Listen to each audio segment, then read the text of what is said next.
Good evening, everyone. My name is Joanne Bolton-Gabriel. On behalf of Darien Library, I welcome you to our program tonight, Empowering Women Towards and in Retirement with Michael Alimo. With women outliving men by an average of 5 years, statistics suggest that 99% of women will at some point be financially responsible for themselves and their families. During this workshop, Michael will discuss multiple scenarios and challenges and put in place plans and strategies to prepare for them. Before we begin, I would like to mention that programs at Darien Library are made possible by the annual Friends of the Library campaign. We thank you for your support to make programs like this possible and our collections available to the community. Our presenter this evening has over 30 years of financial experience at numerous Wall Street brokerage houses. He has spent the last 18 years serving clientele in Connecticut and throughout New England through his company, USA Financial and Tax Services. He is an expert on retirement and risk management. Please welcome Michael Alimo.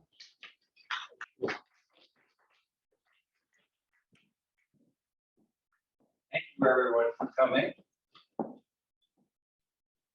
going to give you a lot of good information here.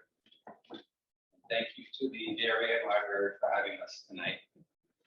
So, I want to give my son a little credit. My son does all our social media marketing, which most of you that are here saw the ad on. And he said to me about 4 years ago, he said, "Hey Dad, how come you don't have a presentation called Women in Retirement?" And I said, "Why would I? I see a lot of women when I do presentations." And he said, "Don't you know all the stats, the numbers, and how retirement can be so much different for women?" So he actually created this. I created the slides, but he created the concept. And he works with advisors all around the country. It's been really, really successful. One of the most positive comments I get about it is I hear from a lot of women and they say, "It's so nice that there was actually something for us." So I hope you get the same effect out of it. It's a pretty good sized group, and typically I don't take questions until the end.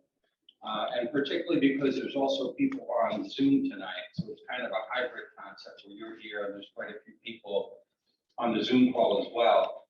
So if you have a question, hopefully you can write it down, and I'm happy to stay as long as until they tell me to leave to answer your questions. But to keep it going and in fairness to everyone's time, probably be best if we held that to the end. So we're going to talk about empowering women to and in retirement in about right before COVID, actually. I had this plan somewhere and a woman said, "You know, I think I'm not going to come." And I said, "Why?" She said, "It's called Empowering Women to Retirement and I'm retired." We changed it to and in retirement. So you'll get a lot of good value whether you're retired or not. All right, so let's get started. I'm going to tell you a little bit about my company. Spend just a couple of minutes on industry regulations. It's important for you to understand who I am and what I represent here when I'm doing these presentations. And then I'll tell you a little bit about industry regulations, and then we'll get right to the topic. So we currently have offices in Glastonbury, Shelton. Bridgeport should say, well, Bridgeport shouldn't be there any longer. I don't really go to Bridgeport any longer, but Glastonbury, Shelton, New Haven, Danbury, and Wilton. So we're pretty well represented throughout the state. When I designed the company, so my background was on Wall Street, but when I designed the company, I said, how in the world do I compete with some of these really big companies? Because I work with those big companies. I can't advertise on the Super Bowl and I can't do the things they do. And the answer was you have to be different to succeed in it. And so it's worked out really well. So we practice wealth and money management, retirement and income planning. One of the most common questions I ask people is, what is your money for? Other than to grow it. Because growth typically works 7 or 8 out of every 10 years. And typically, depending on how you invest, you'll lose 2 out of 10 years. So we want to figure out what you're trying to accomplish with money. Estate and legacy planning is a big part of what we do. Tax planning and tax preparation, insurance strategies, and insurance planning. So, as a quick disclaimer, this is an educational workshop for general information purposes only, and the information you're going to see here is factual and up to date. You'll actually see some real cases that I've worked on with various women. The challenge and the reason this slide is so important is I do know a couple of you, but I don't know most of you in the audience. And so a lot of the questions I get is, do you think I should do this? Should I delay Social Security? And the answer is I have no idea because I don't know your whole financial situation. So it would kind of be a bad concept for me to give you advice, not knowing your total picture. Okay, but if you have a financial professional or you do your own finances, just make sure these concepts are appropriate for you. Company foundation, when was the last time these four people got together on your behalf? A financial advisor, an insurance agent, an estate attorney, and the tax preparer. Who wants to say never? Couple of you, okay. Well, that's why you designed the company this way. So my take is, shouldn't they? Because they're all involved in important financial decisions in your life, right? And so I'm going to go through each one really briefly. Financial advisor, that's simple. They manage your money. Hopefully you grow your money. They make money, you make money. An insurance agent is always showing you something in the insurance world that's reflective of dollars, whether it's life insurance, disability, long-term care, annuities, but it has to do with dollars, right? Estate planner is trying to deal with your money today and someday when you pass on, so again, monetary. And the tax preparer has the least advantageous position, and what I mean by that is most people, even if you do your own taxes, come February or March, you have a pile of paperwork, and what are you looking at? You're looking at last year's story, right?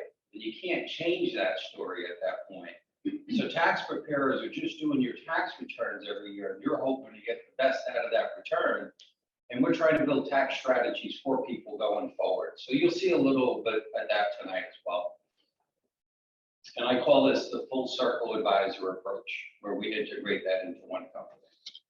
Okay, so last thing, and then we can get into it. We're going to talk about what's called the fiduciary standard. And a lot of people seem to know this word.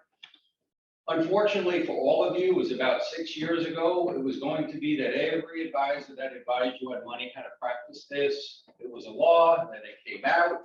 And now state by state, they're trying to administer this if they can. And so we practice the fiduciary standard, and the Securities and Exchange Commission and state insurance regulators hold investment advisors to what is a fiduciary standard. Some of the examples, we have to place our interest below that of the client, so it can't be just about the firm making money. We have to have your interest first. We have to do our best to make sure the advice is made using accurate, complete information, and the analysis has to be as thorough as possible that reflect the recommendations. And more importantly, we have to avoid conflict of interest, and if we have any, we have to tell you about that. And so I have practiced this for quite some time, and I think it's important for the consumer to understand that practice. Now, if you have someone that practices suitability, that doesn't make them a bad person. It's just a lighter standard. So I'm big on talking about this to the general public. All right, that's enough about me. So I'm going to urge you to take notes, write down questions if you have. And there's an opportunity here, by the way. My commitment is to the local libraries, the continuing educations. You're by no means under any obligation to give us back an evaluation form, to have us call you. But if you feel like you're going to get some valuable information here and you would like for me to understand your situation, then there is a form there if you'd like to take advantage of it, to fill it out, to take advantage of a free consultation. But again, by no means. It also helps me, by the way. There's a comment section. And you have to put nice comments in, but there's a comment section that says, hey, it was a little too fast. I didn't learn enough about this. And it helps me improve the presentation because I built it, so I think it's pretty good. But if you think it can be improved, certainly add that. So some of the things that we're going to talk about here, statistics for women. Where are you now? Potentially where you might be headed. Some common risks in retirement. We'll show you some case studies. And then I'll spend a few minutes on the back end on wills, trusts, and beneficiaries, which are really important as well. So first topic, where are you now and where are you headed? The changes that life can put in front of us. And we're going to take a look at 4 different women here, and this might pertain to any one of you. So here's Julie, who said, I'm recently divorced and now I have to start all over. I have to find work and save for retirement. I've seen this a lot. You know, the divorce rate in the country is 50%. So this, more importantly, it upsets your life, but it upsets your financial plan that you had figured. Deborah says, I think I'm doing the right thing, but I'm always willing to learn more. I give that person a lot of credit. And Virginia says, I thought I was on track, but then my husband died 10 years ago, and now what? And you'll see about life expectancy and women typically outliving men. And then Donna says, if I outlive my spouse, what can change? Do I understand this picture? 20 years ago, that was really common, where unfortunately a lot of women would come in and they didn't really understand the financial picture because sadly, they stayed home and the guy went to work and he understood the finances and the woman didn't.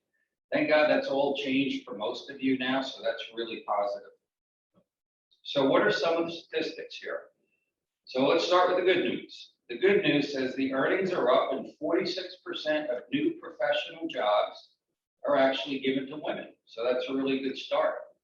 You have increased control of the finances, and this one is really amazing. 80% of household spending is now controlled by women. And like I said, 20 years ago, it was completely different. I just sat with a couple this morning, and we're going over their monthly expenses, and I looked at them, and he said to me, don't ask me, ask her. I just put my check in the bank account every month. So controlling the household expenses is the first step in understanding the financial plan. Trends are higher in major purchases. 20% of first-time home buyers are actually women. And this last one is really encouraging, and there's a reason for it. 70% of businesses that are started in the past decade are by women. So if you didn't know this, on the state and the federal level particularly, there's a lot of incentives out there for women that start up businesses. Sadly, I know quite a few men business owners who have their women open the business to take advantage of that. But if you have any concept of opening a business, certainly take a look out there because there's a lot of incentive for that. So that's the good news. What's some of the bad news? Well, unfortunately, you still tend to earn less than men, about 80 cents on the dollar. So there's that wage issue, which has gotten better over the years, but still not on par. And obviously, because of that, you're expected to receive less from Social Security. So in general, if you're earning 20% less, you're probably going to get a smaller Social Security benefit. Less likely to get a pension. Only about 13% of women actually earn a pension. If there's any good news to that, pensions in general are just disappearing. So if you get a pension, you're really, really fortunate. Hopefully you understand it and the options available, but it's kind of going away by the wayside. Yet you need your money to last longer because 50% of women age 65 will live past age 84. And I tend to tell this particular story all the time. I have a client way out the other end of Connecticut, and they said, really need you to talk, all the kids wanted me to talk to the parents who were 85 and 87 at the time, or 84 and 87. I said, what's wrong? They said, we don't know. We think it's financial, but they're proud parents. They didn't want to share it with the kids. Turned out the parents were going broke. They didn't want to tell the kids. The interesting thing is the woman said to me, I said, look, it doesn't look like your money's going to last but more than a couple more years. And she said at 84, she says, who cares? How long am I going to live? And I said, the bad news, if you look at it that way, is at 84, you're supposed to live to 96 or 97. So as you get older, your life expectancy actually stretches out. A lot of people think 80, 82, but as you get older, sure enough, he passed away a couple of years later. She is my oldest client at 95 years old. So she's doing great. So you have to have your money last longer. And which leads me into this, and this is a stat from the CDC, and this really surprises people. The average American can actually expect to live to about 78. That's really disheartening, right? Because everybody say 80, 82, 83. Again, the good news is as you get older, you're expected to live longer. This was just updated less than a month ago, so I need to update it, unfortunately. Due to COVID, it's actually shrunk the life expectancy even a little bit more. But you'll see here that women can expect to live 5 years longer than men in general, right? So if you are married and your spouse is a male, you have to start thinking about longevity and how your plan can potentially change if that scenario happens. When we talk about retirement planning, I always say to people, what is your plan? Is it 80, 85, 90, 95? I say if you're doing your own retirement plan, figure on age 100. Not that that probability is that great, but you don't want to run out of money at age 95, I can assure you. Hopefully your kids are even still around if you have them then. So if you're doing your own retirement planning or you're working with someone, see if your plan proofs out to age 100, because that is ideal. And if there's money left over, well, then it goes to someone. That's not the worst thing that can happen. So if you're doing planning, hopefully age 100. Divorce, pretty profound. I usually pick on my brother when it comes to this slide. Unfortunately, he doesn't like it, but it's true. So divorce rate is very high in the country. First-time divorces are about 50%. Second marriage is 67, and my brother who's married a third time is 74%. When he saw that, he said, no, can't be me again, you know. But the numbers just, you know, you would figure after a while you get better at it. I was only married once. I'm widowed actually for 17 years.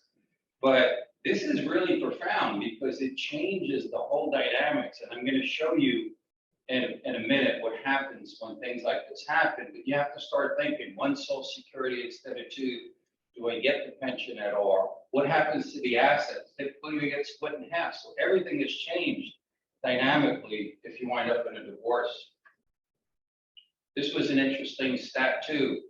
Divorce population is low in Connecticut, but so is the married population. So it tells me there's a lot of single people. And I'm finding out what I'm learning as I get older. These younger kids, the millennials, I don't think they even believe in marriage any longer. You know, it's kind of like they just live together forever. So, but this has a profound effect on the success of a retirement plan. So let's talk about some of the risks that you face here in retirement. And I'll break down each one of these, and you want to watch for these. This one is actually happening right now.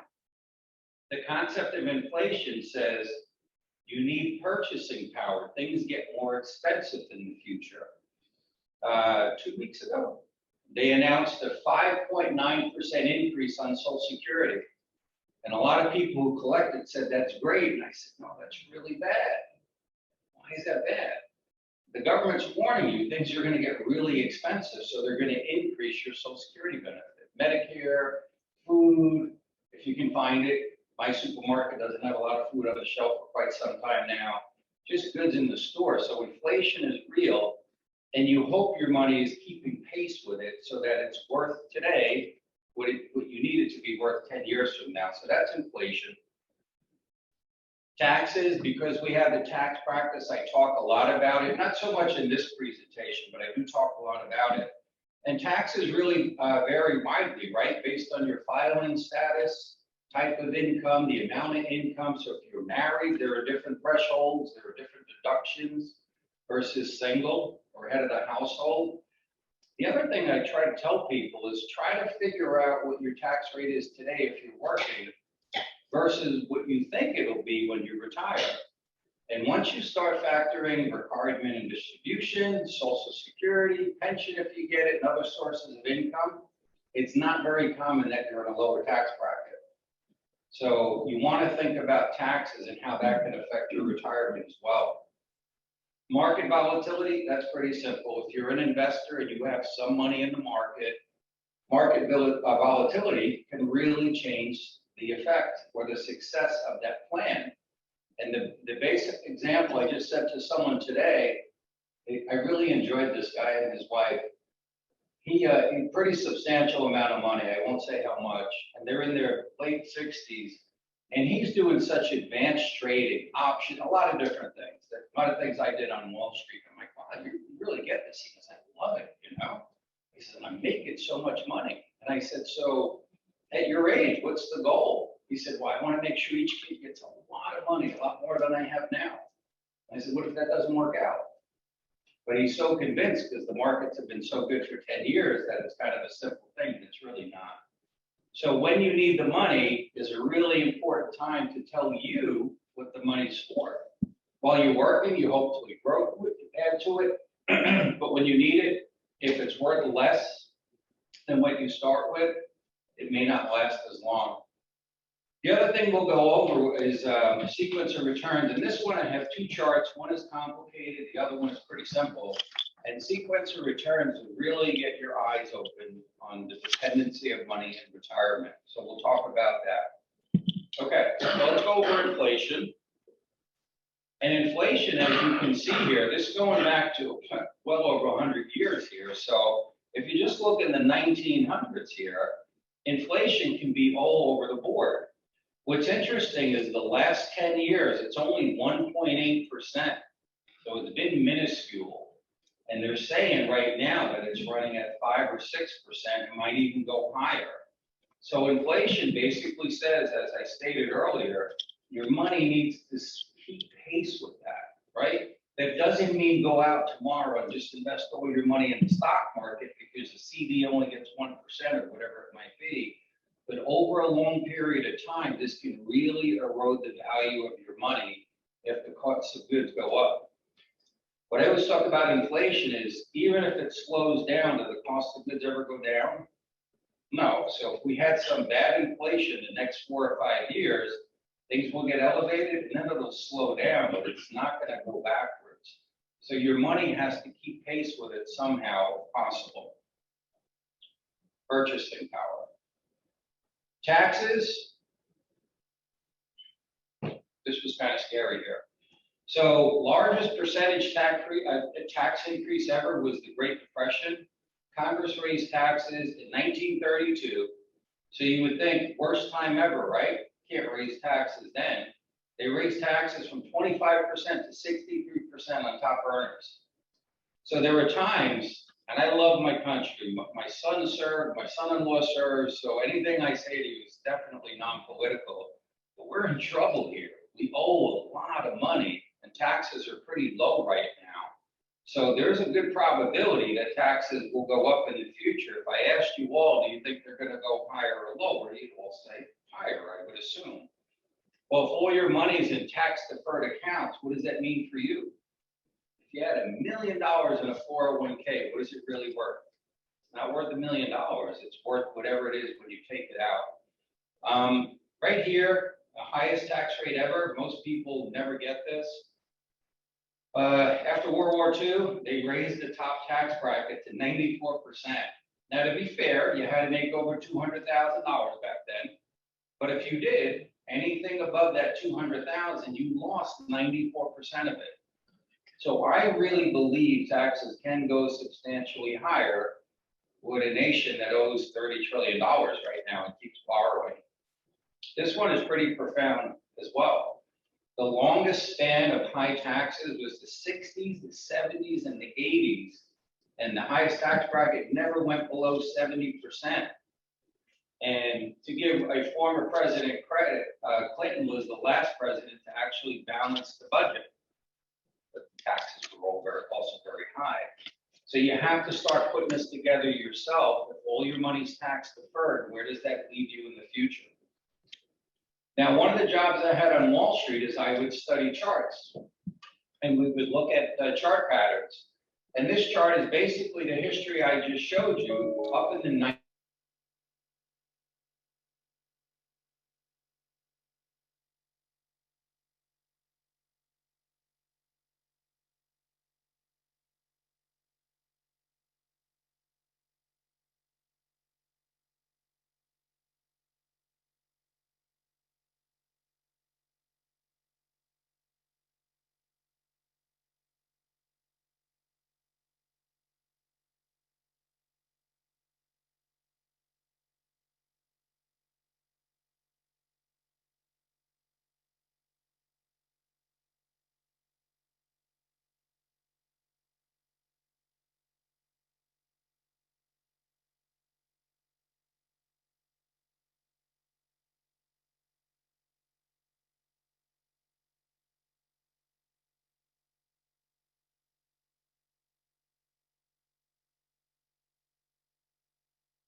5%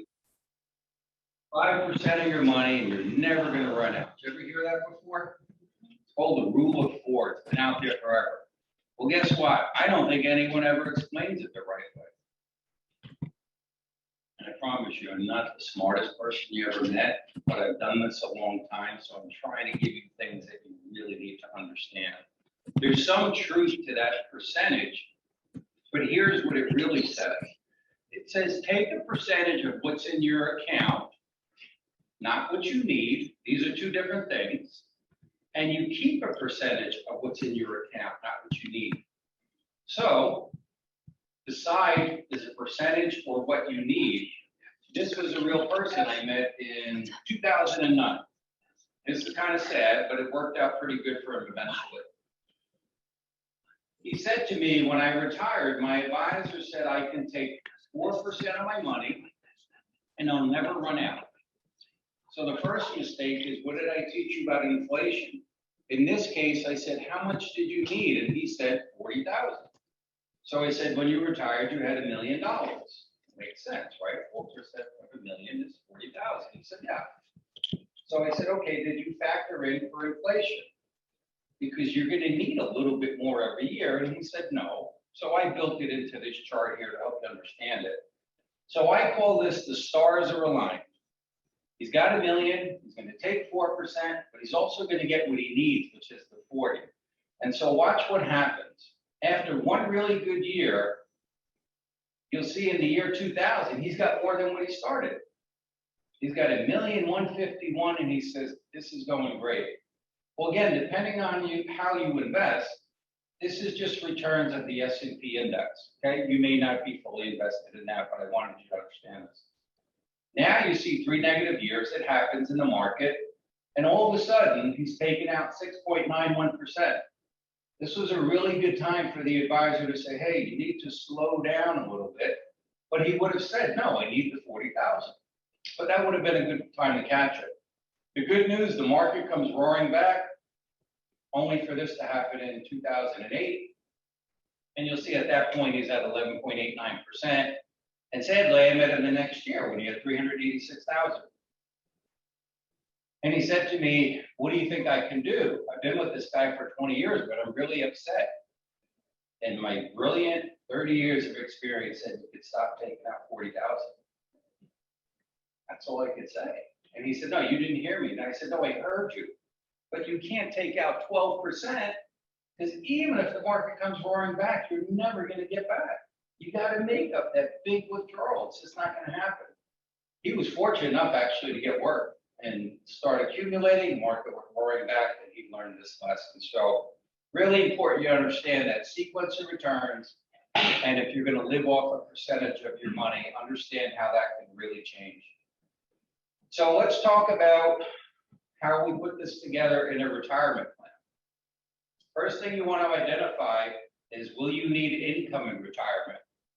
If you do, it should tell you, okay, whatever I save for retirement, how do I generate income? Then you want to determine where it comes from. So back to the tax practice, does it come from a Roth? Does it come from a savings account? Does it come from an IRA? You have to think, where does it come from, not just what investments you're selling off. By the way, if you need income, just withdrawing money from an account really isn't an income plan. It's just withdrawing from an account.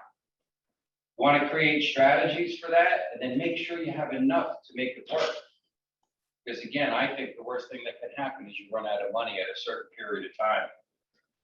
So for a retirement planner, I'm going to show you 2 very possible outcomes that I see a lot in my office. Now, before the computer did all this fancy stuff, I used to draw this for everyone. And if you saw my 3-legged stool, you might say it's a cow with udders. But it's not. It's a 3-legged stool. And so this is very common, and you should do this yourself. Here's someone that needs $5,000 a month, and you see I factored in that inflation, right? It may not happen every year, but I want to be prepared for it if it does. And in this case, they have 2 legs holding up the stool that are really solid. They have $3,500 a month in Social Security. And again, that gets a cost of living. And here they have a pension of $2,500 a month. And not all pensions get a cost of living, but in this example, this one does. Well, guess what?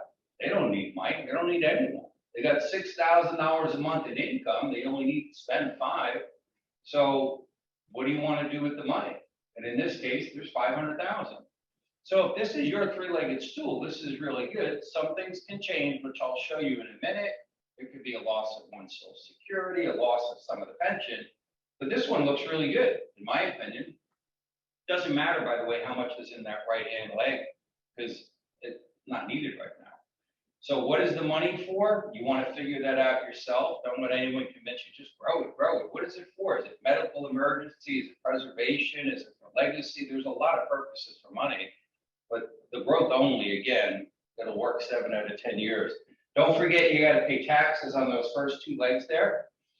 And what can change? What can change, like I said, is the loss of 1 or 2 people, the loss of a Social Security, a diminished pension on survivorship. A lot of things can change. Number 2, this is unfortunately the most common one that comes in my office. And by the way, this is not bad, but this is the most common one. Here's $6,000 a month in expenses and only $4,000 of base income between Social Security and pension. Well, guess what? Now you need a strategy here, because now we know you're going to need a percentage of that money. So really, there are complexities to retirement plan, but you all have either the first one or the second one. And you should at least understand that first before you decide on how to invest your money. That's why we look at this first. So in this case, maybe not so good. Now the money is for income. It's to live off of. Don't forget, you still have to pay taxes. How long is the money going to last again? These are really important points here if this is your scenario. This one becomes a little bit more complicated. Now, I'm going to make it a little bit more complicated here, because this one happens a lot also. This is a version of one of the ones I just showed you, but here's the common twist. So in general, women marry persons who are over 2 years older than them. And because you tend to outlive men, if your partner is a male, then you have to think about something called survivorship, which pertains to pensions and Social Security. Does anyone here get a pension or is getting one now? A couple of you, right? So when you elect your pension, if you have a partner, you have to decide, am I getting the maximum amount, which is called a single life or life only, or do I leave a percentage to my partner if I die first? So this is going to take a look at that and help you understand it. So here's recurring income for a married couple, and they're both alive. And while they're alive, John is getting $2,000 a month on Social Security, $1,500 a month on a pension for $3,500. Mary's getting $1,600 on Social Security, no pension. And so now their income in retirement is $5,100. Guess what? John passed away. Now, I don't know what age, but you want to take a look at this to see how this can affect your plan. And so now Mary gets the higher of the 2 Social Securities. She loses her $1,600. She lost John, and she lost $1,600. She's also only getting $750 on the pension, because in this case, John chose 50% survivorship, meaning if he passed away, his wife would get half. So Mary loses John, and she loses $2,350 a month. Now, a lot of people say, yeah, but the expenses go down. I would tell you, if you look at your expenses, the basics go nowhere. Property taxes, your food bill might go down. You might have 1 car instead of 2. Utilities are all the same. Everything is pretty much the same. So in this case, most likely, she's not going to save $2,350 a month, and she might have to make changes here. So let's take a look at that. Now, what you're going to see coming up is actually the retirement software. I'm going to take those numbers and I'm going to put it in. So there they are at 65. There's those 2 Social Security benefits and the pension I talked about. You're spending $4,500 a month. So all that income is pretty good.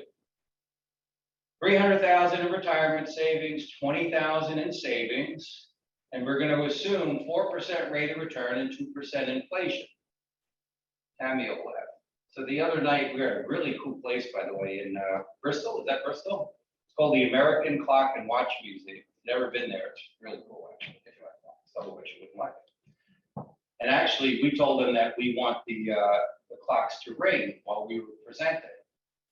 So what I didn't know, and I was kidding the curator, is I said, "Does any clock in here tell the right time?" And she said, "Funny, Mike." She said, "Would you like them all to go off at the same time? You'd be holding your ears." So I'm presenting every 3 minutes, a clock was going off. I said, "Why did I ask for that?" It really was cool, though. Anyway, the reason I'm telling you that story is there was a woman there. And look, I'm actually honored when financial advisors come to my presentation, but then I'm also thinking, aren't they busy enough, you know? So she was asking me questions like a financial advisor, and finally I said, "Are you a financial advisor?" And she said, "Well, I was, but I don't do it any longer." Anyway, she didn't like this because she said, 4%, that's lousy. That's a lousy rate of return. And here's what I said to her, and then she stopped for the rest of the night. I said, "I can work like she does and make believe you make 8% every year. And if you don't and you go broke, it's going to be my fault because I said you're going to make 8%. Look, the likelihood of that happening when you're 80 years old, probably not very good unless you're willing to take a lot of risk. And that sequence, again, will affect you." So I said, "No, we run it really conservative, and at a conservative nature, it should work pretty good then." So I had to tell you that story. All right, so if we take a look across 2021, there's John and Mary. There's that pension and the Social Security, $1,500, $3,600. The software will take out money for taxes. It has a built-in calculator. So you see the income, the net monthly income is $49.96. And their expenses are going up at 2%, like I said, so it's at $45.60 now. So that net monthly cash flow, that's that positive three-legged stool that says those two sources of income are paying for everything, so they have an extra $436 a month. This is ideal. This is also pleasant. You're both going to hold hands in bed and, you know, just not wake up someday. Unfortunately, it doesn't always work like that. And so you'll see here on the far right-hand column, well, this is something interesting too, which will come up again. Do you notice their net monthly cash flow is getting smaller and smaller every year? Not by a lot. And that's because we're inflating expenses at this 2%, and we're not growing the pension and Social Security at the same rate. That's why that happens. But in this case, guess what? They have more money than when they started, because this is a positive three-legged stool where the two legs hold up the whole responsibility of it, right? So far, so good. Now we're going to take the same couple and we're going to get rid of John at age 78, right? It just happens. So John passes away at age 78. And again, she's only going to get the higher of the two Social Securities and 50% of John's pension. So if you look back here at age 87 and 84, in the far right-hand column, there's over $663,000. Now something happens to John. Everything is exactly the same like I showed you earlier, except watch this. In the year 2034, you see that big negative cash flow number, 2718. We lost John and we lost some income. And now, in theory, the plan would run out of money here at age 93 and 90. It has nothing to do with investment. The taxes are figured out. It just says we lost someone too soon. And I'm telling you, I see this unfortunately a lot. So you want to build safeguards into it if you can. So some of the strategies we talked about, prior to retiring, John should consider higher survivorship on the pension or additional life insurance. So, hey, if he can leave her 100%, that would make it a little bit better. He can't take care of the Social Security, so maybe they already own some whole life insurance or something like that to make up for that. Mary might need to downsize or use some of the equity in her home to extend the plan. It's kind of a lousy situation. And then creating an income plan, like I mentioned a few times, would be helpful. Okay, now, here's Mary. She's 52. She makes $65,000 a year. She spends $3,300 a month. She's got $200,000 in retirement savings. This one's working, so she's contributing to a 401k, and she gets a 3% matching feature. She got money in savings, and she wanted to retire at 65. She was really happy about this because she was actually divorced, and she thought it was going to be really dire. Now, this one is really interesting. So you'll see here in the right-hand column, she doesn't have I mean, $230,000 is a lot of money, but for a lot of people, it's not a lot of money, particularly in Connecticut, but she was just starting out. So when we looked at that first year, I said, I have to make sure this is you. There's your salary of $54.25. That $10.15 is what's going into her 401k. There's her net monthly income. So I said, look at that net cash flow. Are you really tight every month? She said, that's me. I'm barely making it. I'm paying my bills. I'm saving for retirement. I don't have much left over. So at least I knew this was working right. You'll see over here that her assets are going up, because as good as software can be, it doesn't really think. It just calculates, right? So it says, well, she's not spending this money, so as long as she makes that lousy 4%, like that advisor said the other night, here's what we envision. I hope she makes 7 or 8. She can retire sooner. When she transitions to retirement, there's the Social Security, $23.50. Her expenses, if they've gone that high due to inflation, so we're going to evaluate this every year for her to see where she is. She's now starting retirement with $557,000, right? Heck of a lot better than where she starts if she only makes 4%. And based on this, she runs out of money at age 87. She was thrilled. She said, really? I thought my life was over. I said, no, this is pretty good. Now, there's some things she can do here that we talked about, but some she can't. So I said, you could work to a later age if you want to go out past 87. She says, I don't really like that, but it's an option because it reduces the dependency on the money. Saving more, if she got a promotion or a raise or something like that, she'd be able to save more money. She could reduce her expenses in retirement. And again, the income plan for that shortfall. So she was actually really enthused. This woman came in really excited and left, unfortunately, that's back to that fiduciary thing, really depressed. And so this woman was divorced, 56. She was making $35,000 a year, spending $5,000 a month. So that's the first thing that should get your attention. She got $750,000 in a divorce settlement. She gets $50,000 a year alimony till age 66. She had $50,000 in savings. She also got the home worth $400,000 with no mortgage. She also wanted to retire at 65, and I used the same 4% growth on the money. So there she is. There's that salary, $29.75. That $4,200, that's the alimony. That's really important. I'm going to show you why. Remember I talked about inflation? So thank God she's getting $50,000 a year. The bad news is it doesn't grow. And so what you're going to see happening here, again, in theory, if her expenses are going up, eventually her net cash flow is going to go negative. That's because the expenses are going up, but the alimony isn't, right? It may or may not happen, but it was something to talk about. The good news, her money is going through the roof. She's got well over $1 million only at 4%. This is the part that kind of really let her down. At 66, I don't know if you know a lot about Social Security. I've given classes here as well on Social Security, but the law states you're entitled to your own Social Security benefit or 50% of your ex's, whatever is greater. So in this case, she's getting 50% of the ex's, the $1,400. You'll see her expenses at that point are way too high, and look at that net monthly cash flow, really bad. She needs a lot of money every month. She's starting retirement with $1,169,000, so much less than the previous woman I showed you with substantially less money. And again, in theory, she's going to run out of money at age 80. She was really disheartened. I felt terrible, but that's part of my job to say, look, yeah, you're a millionaire, but you spend too much money. And so it was really hard. She was really, really let down. And so she said, what can change? And I said, well, you can make 8% a year and you'll have millions. But how is anyone going to do that for you every year to make this work? It's not really a good concept. Really led to really, unfortunately, an insult to injury. I said the loss of the alimony would change everything.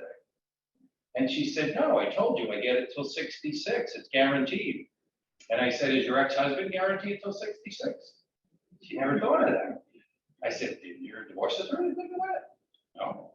I said, how's he paying you? Well, he owns his own business. I said, what if the business goes out? What if he died? Did they make him buy life insurance until age 66? Nope. So I said, we can have Bernie's keep him alive somehow. That's really, I felt terrible doing that, but it's real. She needs that 50,000. So considering reducing the expenses now in retirement certainly would help. By the way, a lot of things I'm showing you have nothing to do with investing. People come to my presentations, they say, hey, do you invest money? Of course we invest money. But again, if that's your only objective, I think you're missing some of the things that are really important. Part-time work in retirement, downsizing and using a portion of the equity in the home, and again, income for negative cash. So sadly, someone with a lot more money, and there was a lot of work to do here. Okay, let's talk about taxes in retirement.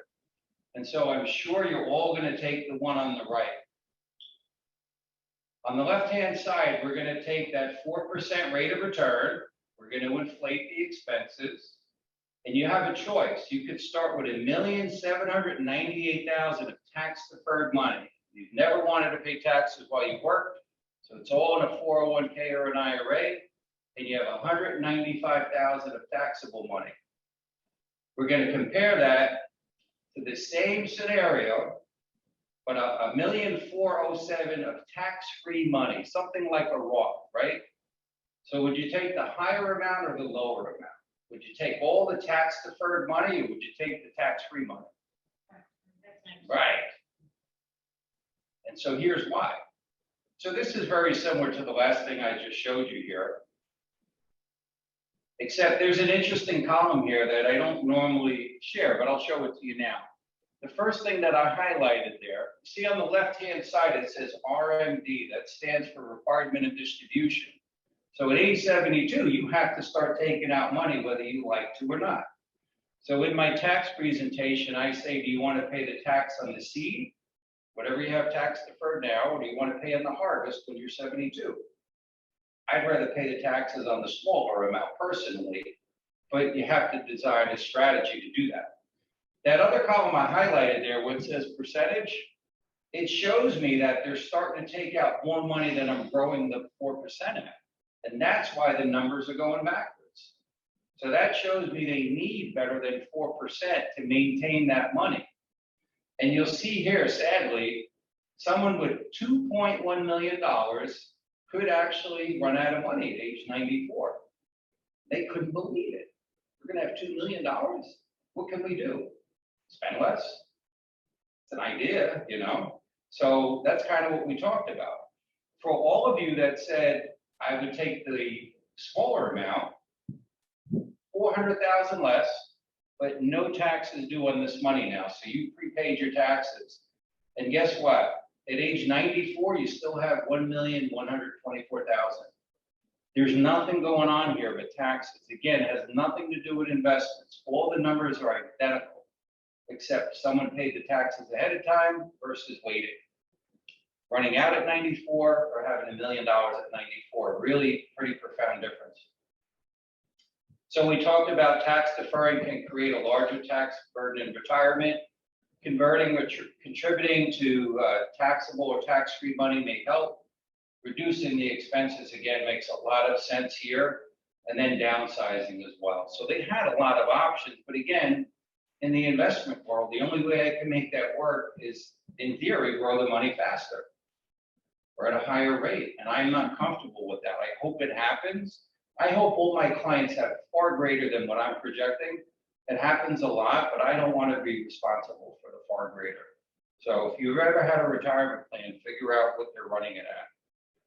Okay, so let's just spend a couple minutes on the wills, trusts, and beneficiaries, because I think this is important for you to understand as well. So first thing, the importance of communication, talking to family about money. 78% feel the next generation is not financially responsible enough to handle an inheritance. 64% admit they have not disclosed almost anything about their wealth to their children. So here's a great concept, and this comes from a woman I used to do. I've been certified to work with federal workers for almost 20 years. I've been up and down the Eastern Seaboard on federal grounds, kind of fun actually. This woman passed away about 3 or 4 years ago. Her name was Pat. And she had this Southern twang. And she would say, Mike's going to come up here and teach you all about this fancy estate stuff. But here's what I would do if you don't have an estate plan. I'd take a piece of paper and write down everything I have with phone numbers, fold it up, put it in a piece of Tupperware, and put it in the freezer. And they all laughed just like you did. And then she would say anything else. They'd say, then what? She goes, then you die. And then when they die, they empty your refrigerator and they're going to see it. And she was right. It really would work, right? I mean, who would throw out, you open up the Tupperware, there's nothing in there, a piece of paper, and they look. But the reason I tell that story, because I would tell people, it's okay to tell people you have accounts. You don't have to tell them how much money's in it, right? So you can say I have a brokerage account, I have a 401k, I have a life insurance plan, whatever you own. I own property in Arizona. At least tell them that. Just you don't have to tell them how much it's worth if you don't think they're responsible. Or they're going to take a hit out on you if it's too much money. But tell them you have things, right? That's a good start. Wills versus trust. We've done a lot of this with a lot of our clients. I use a lot of attorneys throughout the state, one particularly here in Stratford I'm pretty fond of. You don't have to be wealthy to have an estate plan. So the big misconception is, well, I don't have that kind of money, right? Well, you need a will. A will is, whenever there are attorneys in the room, they hate when I say this, but a will is a ticket to probate court. If you have probatable assets, well, that gets you into the probate court. If you don't have a will, then the probate court decides what happens with the money. And they charge a fee and it gets hung up there for a long time. So if you have probatable assets, home, checking, savings, a brokerage account that's not an IRA, any of those things don't have named beneficiaries, so they're probatable. You can do transfer on death, you can have joint accounts, but for today, assume any of those accounts could end up in probate court, so you want a will, so the court knows who's going to get what. If you have named beneficiaries like an IRA or 401k or even life insurance, the good news is those bypass the probate court. So as long as someone has your death certificate and who they are, that money gets released without the probate court. So these are probatable assets where you need a will is the first good step. Now, a lot of people talk about trust. Not everyone needs a trust, to be fair.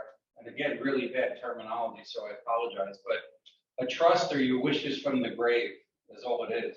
So I have a trust because I'm widowed for 17 years and I have 2 kids who have grown up wonderfully, actually.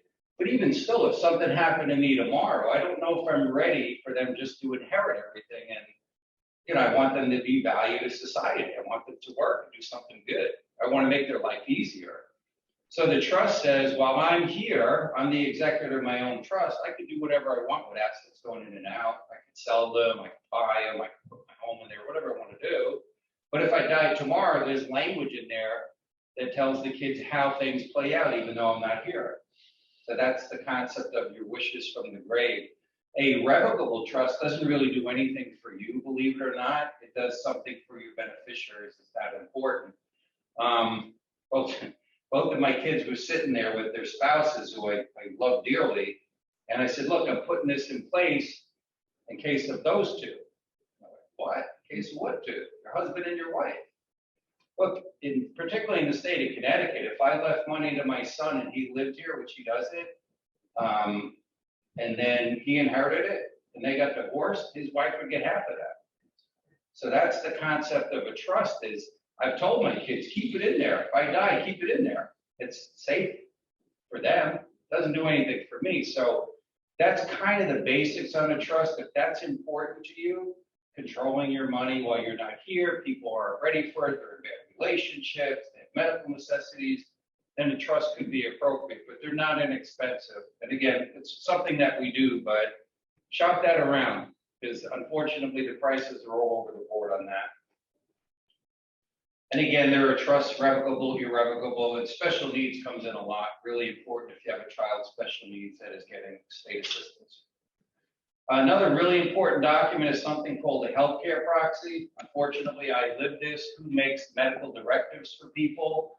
Don't assume if you have a spouse that they have the legal right. That's not accurate. Family members can dispute it. So you want to pick someone to say, this is what mom wants if something happens during these life-ending situations. It's a very inexpensive document, and you don't want to list two people because then they have to agree on it. You can pick one and then an alternate, but you want a healthcare proxy. Another really inexpensive document, and one of the more important ones, is what's called a power of attorney. So let's take a couple, and let's say the husband has $500,000 in his 401k, and the wife only has $100,000 because she stayed home raising kids. And the husband gets sick, he's incapacitated, he can't make legal decisions. Guess what? The wife can't get into that account to access the money. She only gets it if he dies. She's the beneficiary.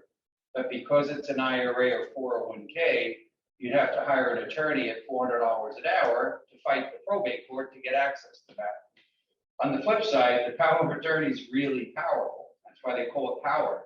So if someone has power of attorney, you get into a nasty fight with them, they can actually access your accounts. So it's a really powerful document, but it's a really important document. It can be used to get a deed out of your name. There's a lot of purposes for a power of attorney. It usually happens when people are incapacitated or cognitive issues. Again, a really inexpensive document. So I'd recommend considering those documents as the basis of an estate plan, a will, power of attorney, healthcare proxies, and maybe trust if it suits your needs. Last thing, you can research this. I haven't looked at it in a long time. The state of Connecticut has, let's call it a few $100 million that they're in control of, because people don't update their beneficiaries. And people fall out of your lives. And people pass away before you do. So anything that you have where you have a named beneficiary, make sure it's up to date. And I sat with a couple about 5 or 6 years ago. And the guy brought in his new wife, who was really happy. And I said, okay, let's review everything. And he said, yeah, I took care of the 401k. He pulled out a life insurance policy. And I said, who's Mary Smith? And he goes, oh, that's my ex-wife. She was still the beneficiary of the life insurance policy. New wife was not very happy. So you want to update your beneficiaries all the time. It's really important, particularly as you get older, because again, people fall out of your life and they pass away before you sometimes. So in closing, there are many changes in life that affect us all. Understanding what they may be and how to adapt to them are keys to evaluating your retirement and your future years. We've helped lots of people over the years, with these type of situations. And again, I mentioned that evaluation form if you're interested. For the people on the Zoom call, I'm happy to leave a bunch of the package for you so that if they'd like to come by and pick it up, or you want to mail it to them, they're welcome to all the articles that are in there, which are, pretty pertinent to the topic. And then here is just some of the ways to contact me if you want. So now I get to answer any of your questions that you have, or any of the Zoom questions as well. Anyone? Yes? So it makes sense they're raw. Do the 3% matching is low or is it less? So in a company plan, her question, I'll repeat it for the people, they can't hear it, right? The Zoom people can't hear the question? Probably not. Okay, It would be so great. her question is on Roth. When you said matching, I assume, like a company plan, like a 401k. I don't know any companies that will match into the Roth, but if you have a Roth component in the 401k, you can contribute to it.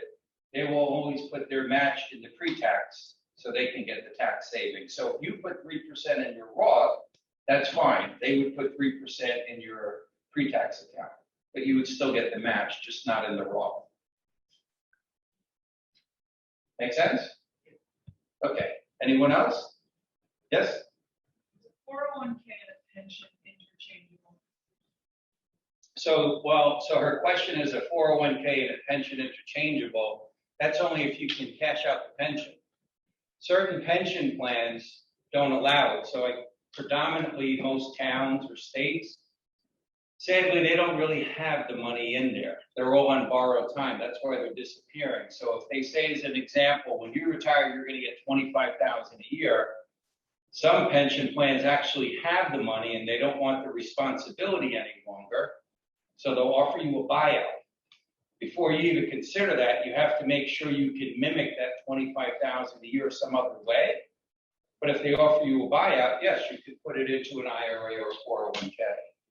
If they don't, then no. But otherwise, they're both pre-tax monies if they've never been taxed. Yes?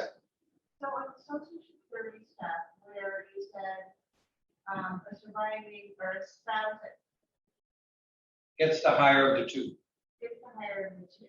There is a widow's benefit too, if that's what you want to know. So what I want to know is, so in my case, I'm divorced. Mhm. I made more money than my ex. Right. We're both approaching retirement, but I'm going to be 62 next year. And isn't it at 62 that the other spouse can then apply for? So yeah, but the laws have changed, unfortunately, in the last 5 years. It used to be able, so her question was about a spousal benefits, divorced or not, on Social Security. And you used to be able to claim off of your spouse or your ex and allow your benefit to keep growing at 8% a year all the way up to age 70. However, when they changed the laws 5 years ago, if you're born after January 2nd of 54, which you are based on your age, then you only are entitled to 50% of your ex's or your own, whatever is greater, but you can't go back to yours any longer. But let's say, because I made more, my ex is making.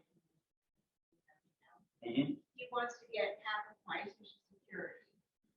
Does that mean that I only get half of it? No, it doesn't do anything to you. In fact, you wouldn't even know, if you didn't talk to him like most exes don't, you wouldn't even know. He would claim the restricted application, the spousal benefit.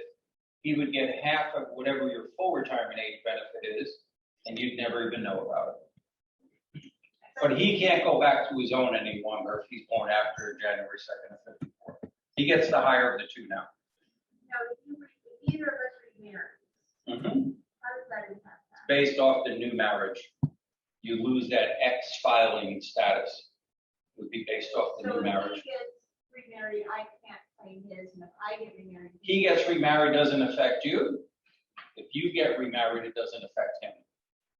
But if you get remarried, you would, if you wanted to claim, you'd claim off of your new spouse. Same for him. If he got remarried, you're out of the picture for filing. And it's based on his new wife. So, let's see, he gets married, but I don't. And he wants to claim a spousal benefit, it would be based off the new wife. Okay. And if I get married and he doesn't, can he still claim off of me? Yep. You're still his ex-wife. When he has a new wife, the ex-wife doesn't matter anymore. I see. So even if I were to get remarried, he could still claim. Yes. And it won't affect you and you'll never even know about it. He just needs to know your Social Security number when he goes to the office, show proof of marriage and dissolution of the marriage to do that, and who he is, of course. Anyone else? Yeah, sure. Yeah. Oh, sorry. Second time I did that. You put your question, then I'll go to the back. You can talk about long-term care. Yep. I think it's important.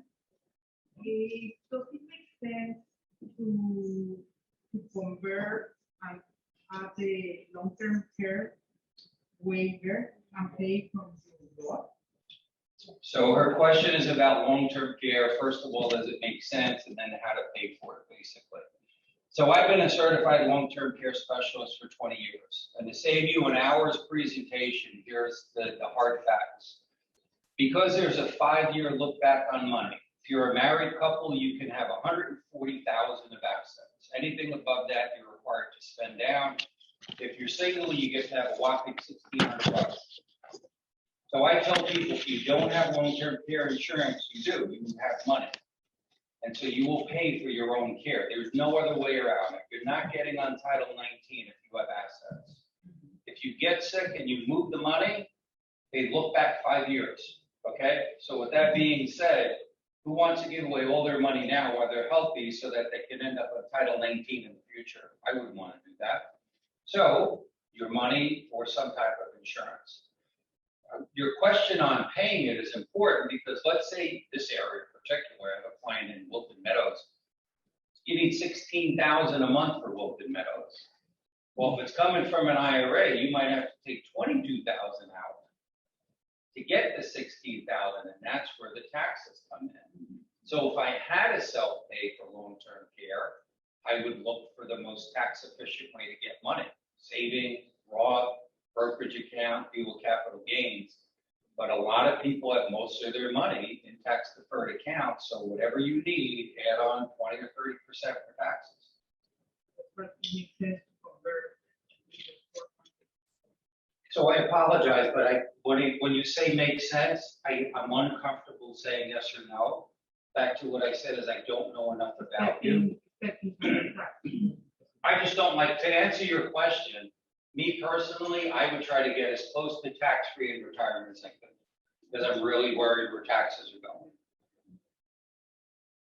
Was there a question in the back? Yes? My question was if you inherited trust. Mhm. It's my understanding that whatever, like you can't take it all out. You could take it all out of the brokerage firm or whatever. Then you pay taxes and all of that. So her question on trust, when you take money out, what is the effect of it? Remember I said it's revocable or irrevocable, and then some trusts have language where you can't take it all out, right? Again, they want to preserve that and stretch it out a longer period of time. Because of the new tax laws, if any of it is a tax-deferred money, it has to be taken out in 10 years now. You can't stretch it out longer than that. But it really depends on the provisions of the trust, and a lot of them don't let you liquidate it right away. But yes, you would be responsible for taxes. Some trusts are set up where the taxes get paid by the trust first, and then you clear the money. So it depends on how it was designed, and then other trusts have life insurance policies in them to pay for taxes if you liquidate it. So it really depends on the design of the trust. So, do you have any questions on Zoom? No questions. Okay, yes. You had mentioned in part of your presentation about the optical survivorship benefit. Mhm. And I think you said like John adopted for 50%. Right. Can you explain that a little bit? Yeah, so the question on survivorship, if you get a pension, here's typically how it works. Let's use the number 30,000. I'm going to get a pension for 30,000, and the company says that's called single life, Mike. As long as you're alive, you get 30,000. If I had a spouse, they would say, would you like to leave survivorship to your spouse? Well, sure, my wife would kill me if I said, you lose everything. Everybody, I hate telling sad stories. That actually, the person I told you, $16,000 a month for Wilton Meadows, he had a $65,000 a year pension with no survivorship. And so not only did she lose the husband, she lost the $65,000. So the survivorship says he was young when he got the pension. So he wanted to gamble, saying, I'm going to live a long time. Survivorship says Mike wants to leave 50% to his spouse, and every plan has different options, but 50 is very common. That means if I die first, that's the key terminology, my wife would get 15,000. Well, why would they do that? Because now they're only going to give me 27,000 a year. It's like insurance, a form of insurance that says, hey, Mike, we're betting on 2 lives now, so we're going to reduce your 30,000 by about 10%. It's pretty common. If I wanted to leave 100%, which a lot of plans don't even do anymore, they might reduce it by 20%. So you're paying a premium, and the key word is if I die first, someone gets something. And that's where the life expectancy and other options exist in that world. It's not always the best option, but it is an option. Is that only applicable to pension plans, or is that anything about Social Security? Social Security is pretty straightforward. If one of you die, you get to keep the higher of the two, or you could potentially collect a widow's benefit for a while to allow yours to go higher. But that's it. There's no other option. What is the widow's benefit? Widow's benefit pertains to your age If you wait till your full retirement age, the deceased spouse, you get that full benefit of their full retirement age, all while yours is growing at 8% a year to hopefully maximize it in the future. At age 70, you'd go to your benefit and you would drop the widow's benefit. That's the only option. Or if you're already 68 or 75, you get the higher of the two. Yes? Nothing choice. No. Yeah. Kind of an unfair system, but. You know, I've heard a lot about like reverse mortgages, but I didn't see any sort of. So obviously you didn't see any type of product, insurance products, investment products. And so any financial advisor would love to show you products, but I don't know what products, suit your life.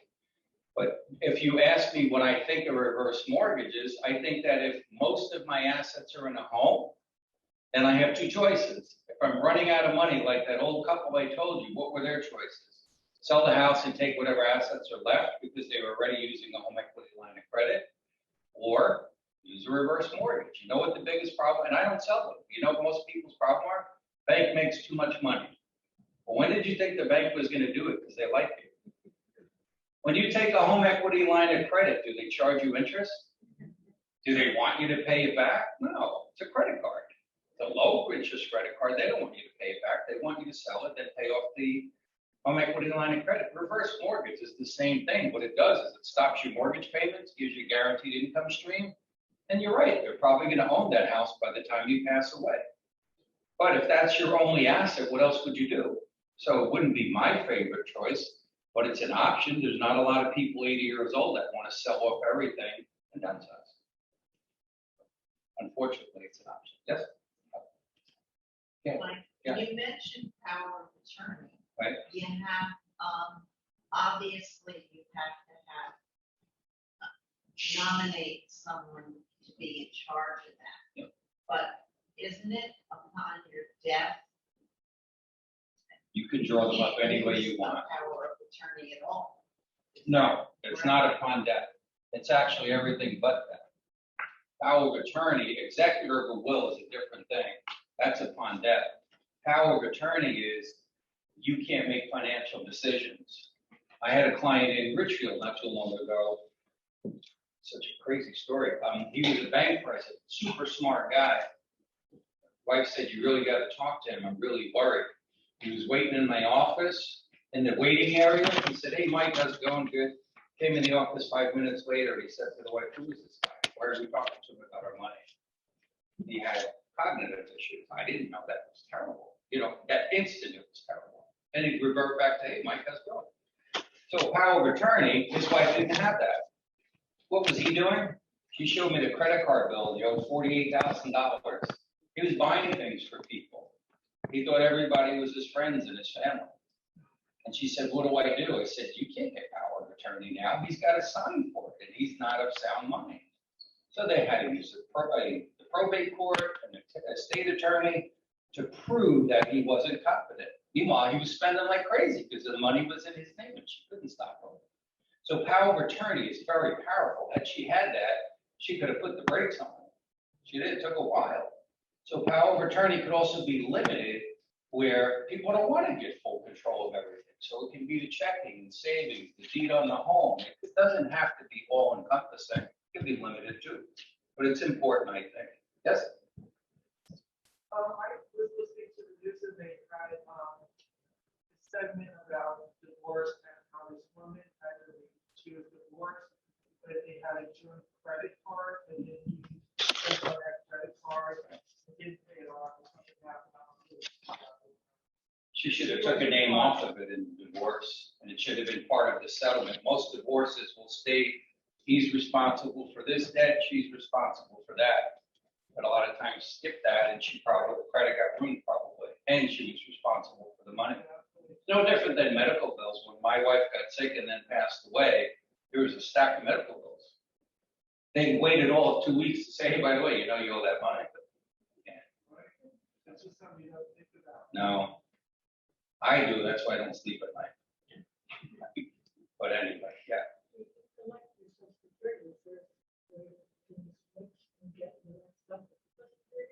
So So again, if you were born after January 2nd of 54, you're entitled to yours, or 50% of his, whatever is greater, and Social Security would tell you that. So if yours was $300 more, then no, you would not collect off of him.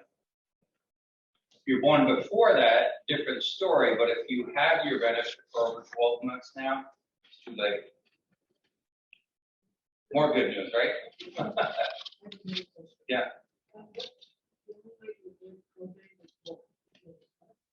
Well, a trust helps you bypass probate, but you still have to file a estate tax return. But at least your assets are private. They don't go through probate court. The concept of probate court is it's public. People could see what's going on in that person's life. Ever hear when someone wins a lottery or something has a lot of money? Everybody finds out about it. Concept of probate court is to protect your beneficiaries, the next generation, and how you want money to be distributed, your wishes from the grave. Without that, if you have a will, everything goes to the probate court. And then eventually gets settled and released immediately, even if those people are not in a good place in their life to get the money right away. That's why I'm a little concerned about that, because I don't know where my kids will be in relationships 20, 30 years from now. That's Social Security. I just think to have that both ways. Because you don't know what's going to happen, and the other side of it is wait.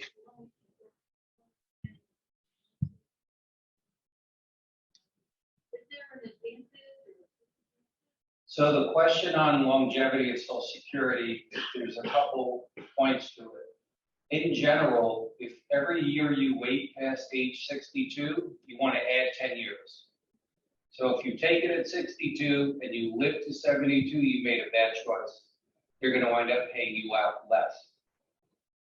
Right? If you wait till 70, you want to live till 80 to make sure you made the right choice.